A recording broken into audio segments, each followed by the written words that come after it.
everyone. So I work with a lot of people who are older, and even with people who turn 50. I've even had students that turn 40 and think that their shoulder mobility is what it is, and it's only going to get worse over time. And I'm a big fan of saying you don't get old and stiff, you get stiff, and then you get old. One of the classic poses is Gomukhasana, where one arm is up and you're binding back behind you. Now, a lot of studios will just get the strap and you grab the strap.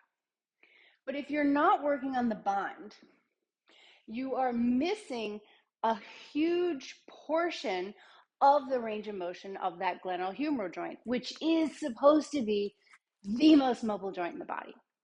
And so if I'm binding in a strap up here and down here, we'll see where my arms end up. And so if you think about a 360 degrees, a circle, this arm is not going all the way up, and this arm is not going all the way down.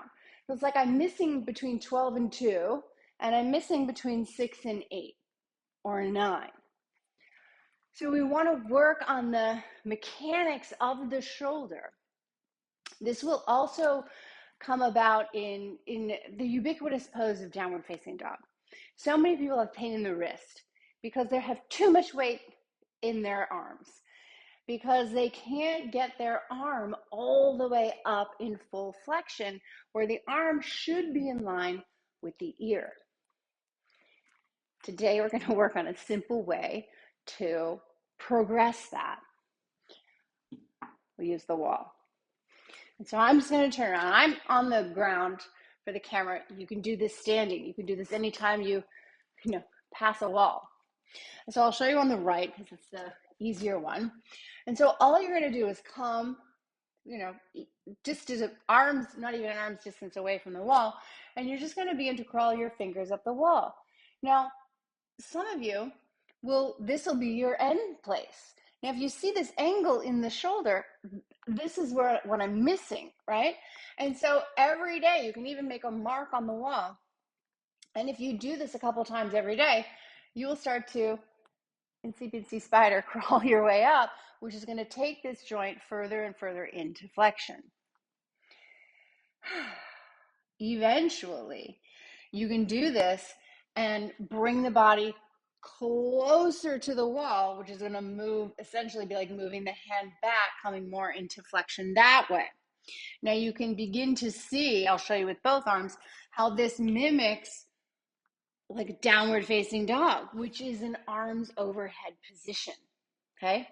And so as long as you are moving pain-free, there's no pain in yoga. You feel pain in a joint, you need to back off right away, check what it is you're doing, check with a teacher that you trust. It's going to help you figure out what it is, where you're getting compression, where you're getting stuck. Taking the hand a little bit wider in that position can give you a little bit more room in the shoulder joint, but eventually it's here. Again, it's just a sphere. You're just, again, going from what would be the clock this way, from 2 o'clock up to 12.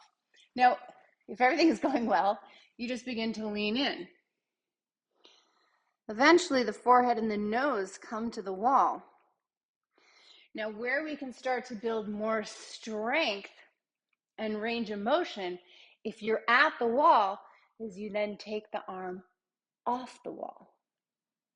And that is a movement that's going to be needed for poses like Urdhva Dhanurasana, when you're pressing up into wheel pose.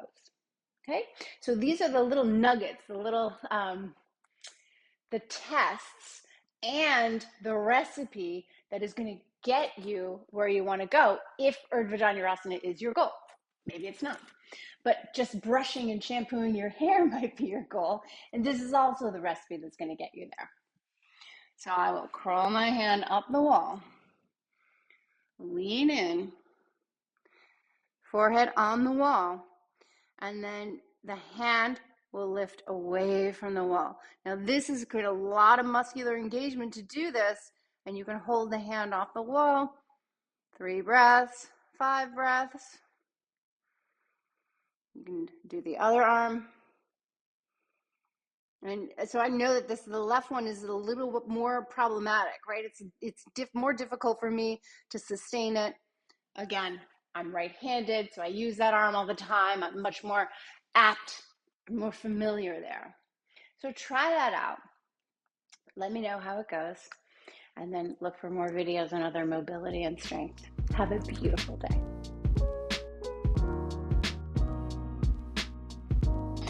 If you like the video, please hit like, subscribe to my channel, and know that there is all of this content and hundreds more videos, yoga therapy, pearls of wisdom, and workshops, anatomy, yoga therapy workshops available on my subscription channel, which is betteryoga.net. Have a beautiful day. Let me know. Send a comment below. Bye.